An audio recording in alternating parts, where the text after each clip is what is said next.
Hello, be sure to get through the story to the end and in the comments write your opinion, and subscribe to the channel, put a like. I used to think 27 years of marriage meant something permanent. Like bedrock, worn down by time, sure, but unshakable. Vanessa and I had that kind of bond, or so I believed. We met in college, a couple of kids pretending to be adults in the humid swirl of Savannah. She was studying art history. I was halfway through a civil engineering degree I wasn't even sure I wanted. We met over a spilled coffee in the campus library, of all places. It's a cliché, but something about that first moment felt like gravity. Like things had just shifted. After graduation, we moved to the outskirts of Charleston. Bought a fixer-upper that looked like it should have been condemned. We turned it into a home, a real one. Had 2 kids, Liam and Cassidy. Back when money was tight and time was tighter. We fought like hell in those early years, but we made it through. Built something together. I honestly believed nothing could break it. We'd been through the hard stuff. A layoff that nearly wiped out our savings. The loss of both her parents in the same year. My mom passing from a stroke 6 months after Cassidy's high school graduation. I thought all that pain had forged something stronger between us. That kind of history. It's not supposed to unravel. When the college reunion invite arrived in the mail, Vanessa got this look in her eyes. Like someone had just handed her a time machine. She lit up in a way I hadn't seen in years. She talked about old friends she hoped would be there, professors she wondered about, even the food they used to serve in the student union. It was sweet at first, nostalgic. I liked seeing her excited. But then she mentioned Sean Dalton. "Remember Sean?" she asked, like it was nothing. He used to hang around the art building trying to impress everyone with that awful guitar playing. I remembered. Quarterback. Loud. Arrogant. He tried to woo Vanessa back in sophomore year, but she'd shut him down fast. Said he was all surface, no substance. She used to laugh about how dramatic he was. How he once recited poetry to her in a crowded dining hall. It was ridiculous. "He's done really well for himself," she added offhandedly. "Some tech thing in Atlanta, I think." I nodded, didn't think much of it. Everyone checks up on old flames now and then. It's human. But something about the way she mentioned him, like she was trying to sound casual but overplayed it, set off a tiny alarm in my brain. I brushed it off. I trusted her. I still trusted her then. The reunion was held at this historic estate by the river, white columns, string lights, jazz trio in the corner. It looked like something out of a movie. Vanessa took her time getting ready. She wore a dark green dress I hadn't seen before. Something elegant, a little daring. Her hair was pinned back, and she had on that deep red lipstick she usually saved for weddings. When she stepped out of the bedroom, I just stood there for a second. "Damn," I said. She smiled, the kind of smile that used to feel like home. When we got to the reunion, I could tell right away that the night meant more to her than she'd let on. She seemed charged, like every conversation was electric. She floated through the crowd, laughing, hugging people whose names I barely remembered. For a while, it felt good to see her that alive again. But then I noticed she kept drifting back toward Sean. He looked different, older, obviously, but still carrying that same self-assured swagger. His suit probably cost more than my truck. He hugged her like they were old war buddies. Too close, too long. I saw the way he looked at her, like she was a prize he'd lost and suddenly had a sh*t at again. At first, I gave her the benefit of the doubt. She was just catching up, right? But every time I turned around, there they were again. Talking at the bar, laughing at some inside joke, his hand on her back as they walked across the room. I tried to ignore it. Talked with some old classmates. Shared a drink with an old roommate who'd gone gray and cheerful. But my eyes kept drifting back to her. And then, somewhere between the band's second set and the dessert table, she disappeared. I checked the restroom area, the patio, the coat check. Nothing. I walked through the garden outside, thinking maybe she needed some air. Still nothing. And then I saw Troy. Troy and I had history. He and Vanessa had dated briefly in college, right before she met me. He was always decent to me, even after things got serious between us. We hadn't spoken much in recent years, but when I saw him standing near the edge of the room, sipping a whiskey and watching the door. I figured he'd seen something I hadn't. He gave me this look, half pity, half warning. "They slipped out the side exit," he said quietly. "Who?"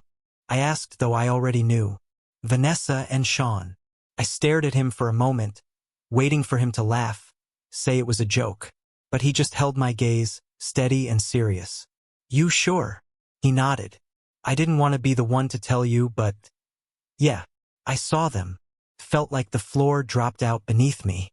I didn't make a scene, didn't storm out into the night looking for them. I just stood there, still and silent, while the music played and couples danced under the string lights like nothing had happened. Something cracked in me that night. Not a loud shatter, more like a hairline fracture deep beneath the surface. The kind you don't see right away but feel every time you breathe. And the worst part? She came back inside 20 minutes later like nothing happened. Smiling, fixing her lipstick, acting like I hadn't just watched the beginning of something I couldn't quite name, but already knew. The morning after the reunion, Vanessa was humming in the kitchen like nothing had happened. Eggs in the SK*let, fresh coffee brewing. She asked if I wanted toast. Toast. I could barely look at her. I didn't say anything, just nodded, sat at the table like I was a guest in my own house. She chatted about people we saw the night before, who looked older, who got fat, who was still stuck in the same job they had 20 years ago. She didn't mention Sean. Not once. Didn't say a damn word about disappearing with him, about how she left me standing alone like some fool at a high school dance. That silence said everything. But I didn't confront her. Not yet. I wanted to. God knows I wanted to.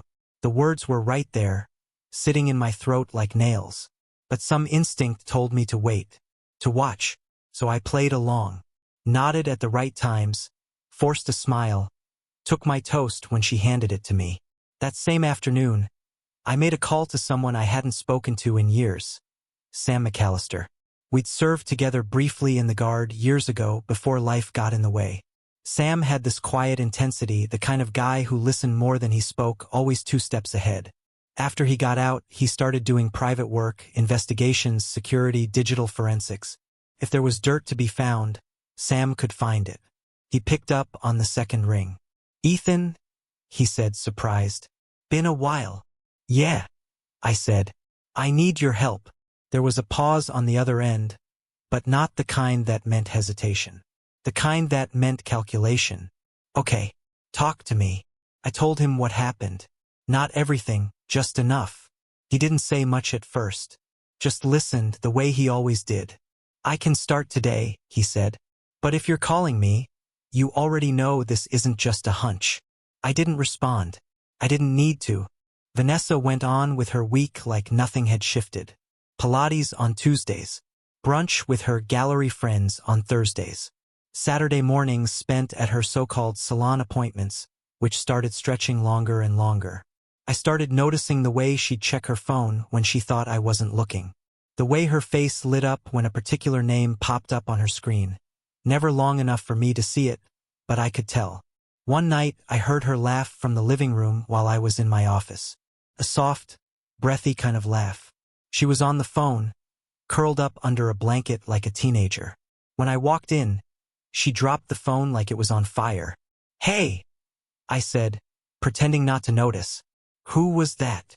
"Oh, just Cassidy," she lied, her voice too bright, too fast. She needed advice about that project she's doing. You know how she gets when she's stressed. "Yeah," I said. "I know." Sam kept me updated, but he didn't rush it. He was thorough, methodical. It took a few weeks before he said the words I already knew were coming. "She's been seeing him, Ethan," he told me over the phone. "Not just recently. For years." I remember just sitting there, staring out the windshield of my truck in a Walmart parking lot, gripping the steering wheel like it might hold me together. "I've got receipts," Sam continued. "Flights, hotels, photos, even letters, emails she printed, handwritten stuff too. She kept everything, like she wanted a record of it." "How long?" 6 years. The number hit me like a fist to the chest. 6 years. That meant birthdays, anniversaries, Liam's graduation, my mother's funeral. All those moments when I thought she was mine, when I thought we were a team, a unit, she was building a second life in secret. Sam handed me a flash drive and a manila envelope thick with evidence. He didn't sugarcoat anything. She wasn't sloppy, he said. She just didn't think you'd look. I didn't open it right away. I brought it home, left it on my nightstand for 2 days. Just stared at it like it was a bomb. Because in a way it was. Once I opened it, I couldn't go back to not knowing. Couldn't pretend anymore. On the 3rd day, I waited until Vanessa left for one of her so-called salon appointments. I made coffee, sat on the couch and opened the folder. Inside were printouts of hotel bookings under her name, matching weekends she'd said she was with friends or visiting her sister. Photos of her at airports, in lobbies, getting into cars that weren't mine. Phone logs showing late-night calls and texts, some during our anniversary dinner last year. A receipt from a rooftop bar in Chicago, dated the night after Liam's engagement party, when she claimed she was stuck on a delayed flight. And then there was the letter, a real letter, not digital, written in her handwriting, the curves and loops I knew by heart. Sean, I've been thinking about you all week. It's always hardest after I come back, pretending like nothing happened. He doesn't suspect. He never does. But sometimes, I wonder what it would be like if I just told him. Walked away from the whole thing. You and me, no more hiding. But I know what you'd say. You're not ready. You have too much going on in Atlanta. And honestly, I don't know if I'm ready either. But when I'm with you, I feel like someone else. Someone I like. Don't forget Chicago next month. Same hotel. Same room. Love. That last line nearly broke me. Someone I like. What did that make me? A roommate? A stand-in? Some fool who still believed in loyalty? She came home that night humming again. Hair still damp from a blowout. Face glowing like she'd spent the day laughing with girlfriends. I met her in the kitchen, envelope in hand. Set it on the table without a word. She looked at it like it was poison. Then she looked at me. What's this? I didn't say anything. She opened it. Slowly. Too slowly. She read the first page and didn't even flinch. Not a tear. Not even a gasp. Just this tightness around her mouth. Like she'd been inconvenienced. I guess you've been digging, she said finally. I nodded. She didn't cry. Didn't fall apart or beg or even lie. She crossed her arms and leaned back against the counter like I was the one who owed her an explanation. You haven't exactly been present the past few years, she said. I've been lonely, Ethan. My jaw tightened. Lonely? Yes. You work. You come home. You sit in front of the TV. You ask how my day was. But you don't listen. Not really. It's like, I've been fading in this house. I wanted to scream. I wanted to throw something, to smash a plate or punch a wall. But I didn't. I just stood there, stunned. Not by the betrayal, that wound was already bleeding, but by the coldness. The way she turned it all back on me. I made sacrifices too, I said quietly. I showed up. I stayed. I built this life with you. And maybe that was the problem, she snapped. This life. It's not enough anymore. There it was. The truth. And it didn't even sound hard for her to say. I nodded once, turned, and walked upstairs. Packed a bag, just the essentials. Laptop, clothes, flash drive, the manila envelope. I didn't even say goodbye. She called my name once from the bottom of the stairs. I didn't answer. The house felt smaller on the way out. Or maybe I just realized how long I'd been shrinking to fit inside it. I didn't know where I was going. I just knew I couldn't stay. I drove through the night without a destination, just following the lines on the highway and letting the silence wrap around me. The further I got from Charleston, the lighter I felt. Like I was peeling off a skin I didn't realize I'd been trapped in. Around 3 in the morning, I pulled into a cheap roadside motel somewhere near Brunswick. I didn't sleep much, just laid on the stiff mattress staring at the water-stained ceiling, my mind running circles around itself. The next morning I called a lawyer. Her name was Marissa Vega.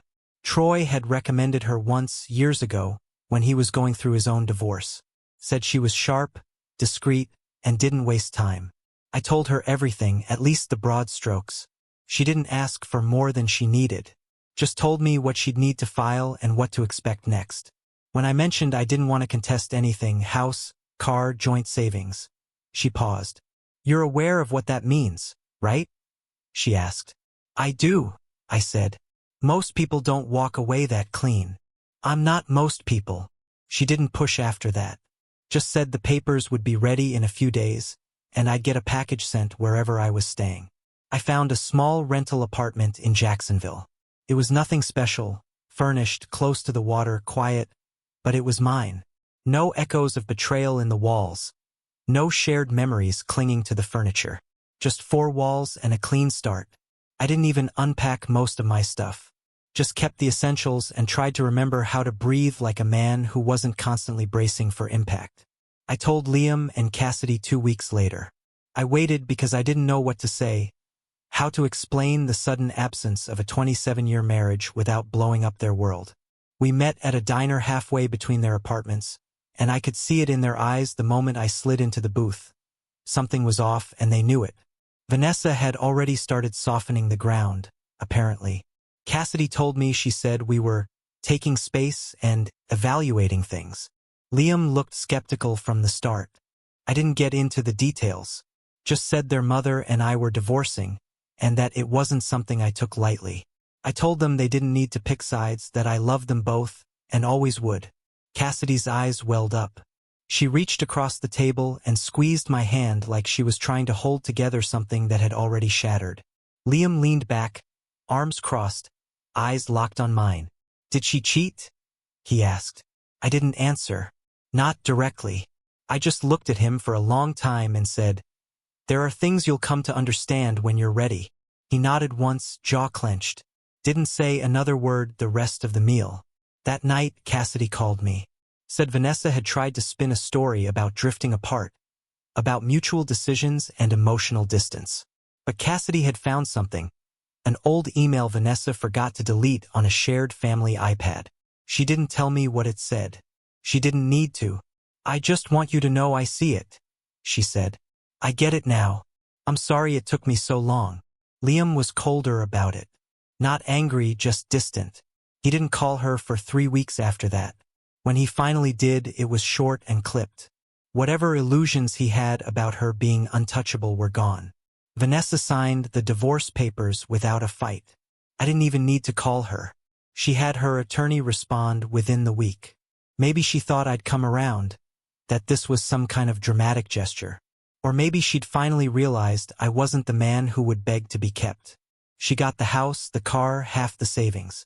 I didn't care. Let her have the shell of the life she ruined. I was done fighting for things that meant nothing without trust. A few weeks after everything was finalized, I got a call from Troy. He'd heard from mutual friends that I'd moved, and he just wanted to check in. I hadn't spoken to him since the reunion. Not beyond that moment when he told me the truth no one else had the guts to. We ended up talking for 2 hours. About nothing and everything. Old times. Regrets.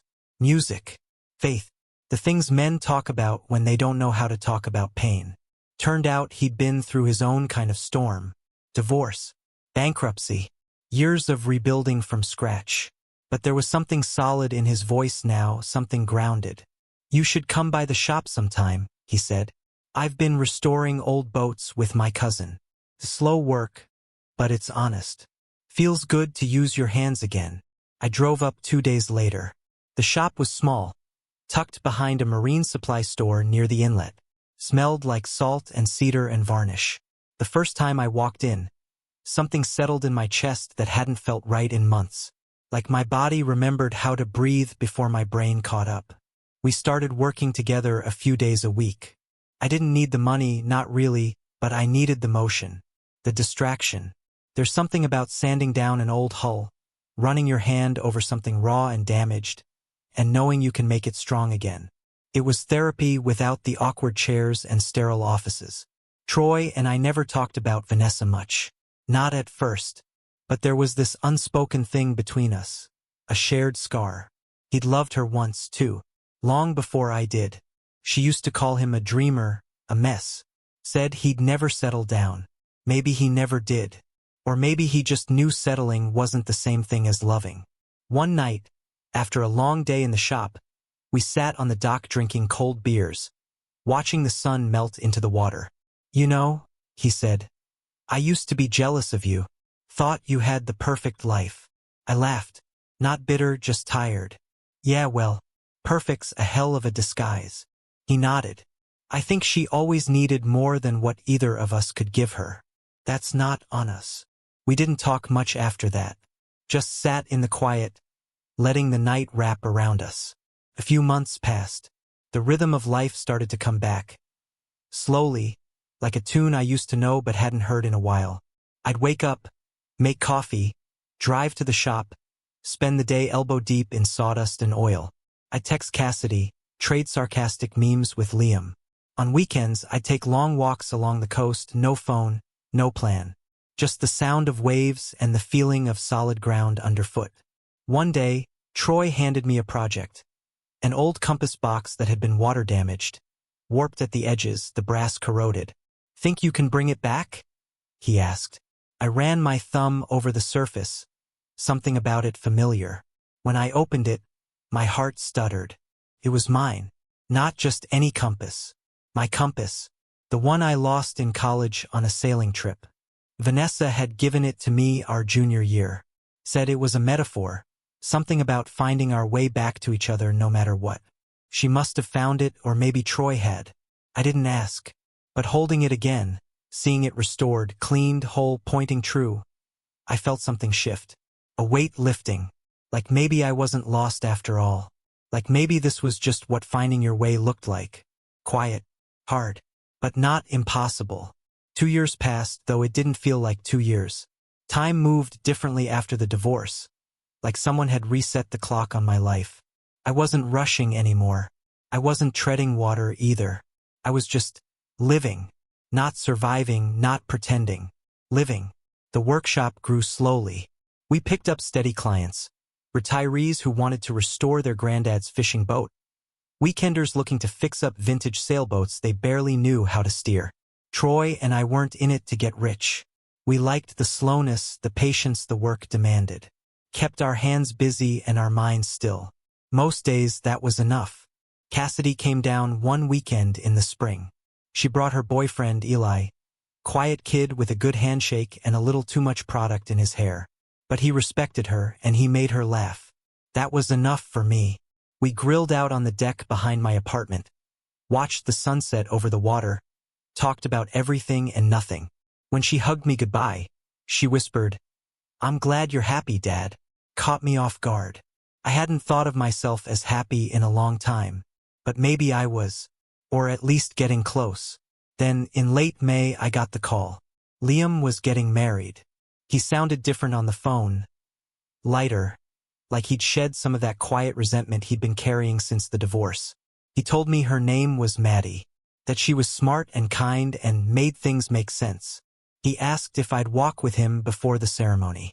Said he wanted to talk. I told him I wouldn't miss it for the world. The wedding was held at a private estate in the hills of North Carolina. Green everywhere you looked. Lush and endless. The kind of place that made you feel small in the best possible way.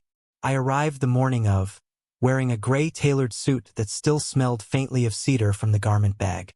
Troy came with me at Liam's request. I wasn't surprised. Over the last year, Troy had gone from a friend to family. Liam respected him. Hell, I respected him more than most people I'd known. Just before we walked into the main house, Troy stopped me. "I got something for you," he said, reaching into his pocket. He handed me a small wooden box, the corners smoothed from wear. It looked familiar.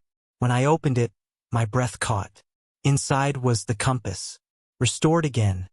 Polished brass, clean glass, needle sharp and steady. It looked new, but it wasn't. It was mine. It had always been mine. "I figured this might be the kind of day you'd want to know where north is," he said with a small grin. I didn't say anything right away. Just nodded, closed the box, and slipped it into my pocket. The weight of it grounded me. We stepped into the ceremony together. The space was open air, white chairs arranged on the crest of a hill, soft music playing. Guests milled about, dressed in linen and pastels, the kind of understated elegance that cost far more than it let on. I saw her almost immediately. Vanessa. She stood near the front, a few rows from the aisle. Her hair was shorter now, styled in soft waves. She wore a navy dress, understated but sharp. Her posture was rigid, her expression unreadable. But when her eyes landed on me, and then on Troy beside me, something shifted in her face. Pale. That's the only word I have for it. Her skin went pale, like the blood drained from her all at once. She hadn't seen me in over a year and a half. We hadn't spoken since the day she signed the final paperwork. From what I heard through Cassidy, things with Sean had ended shortly after I left. Apparently, he hadn't been looking for permanence, just an escape. When the dust settled, she was alone. Not just without me, but without the man she thought was worth losing everything for. Cassidy stood by the arch where Liam waited, her expression calm and collected. She watched her mother for a long moment before she moved. When Vanessa took a step forward, Cassidy intercepted her. No raised voices, no scene, just a brief exchange. Cassidy's hand on her mother's arm, her expression firm. Vanessa didn't argue. She just nodded slowly and stepped back. Sat down. I joined Liam a few minutes later, walked with him down the path to the altar. He was nervous, smiling in that tight way men do when their hearts are louder than their words. When he saw the compass in my hand, he tilted his head. "You carrying that for luck?" he asked. "No," I said. "For direction." He nodded like he understood. The ceremony was beautiful. Maddie looked radiant. Liam couldn't stop grinning. I watched them exchange vows, hands shaking, voices cracking, and I felt something swell in my chest. Not sadness, not jealousy. Something warmer. Pride, maybe. Hope. After the ceremony, as people moved toward the reception tent, Vanessa approached again. She waited until most of the crowd had passed before stepping near. She didn't look at Troy, only me. "Ethan," she said quietly. I nodded once. "Vanessa." She hesitated. Looked like she wanted to say something more, but Cassidy appeared at her side again, gently steering her away. Not unkind, but firm. Vanessa didn't protest. She just looked back at me once, long enough for me to see the regret in her eyes. But regret doesn't undo damage.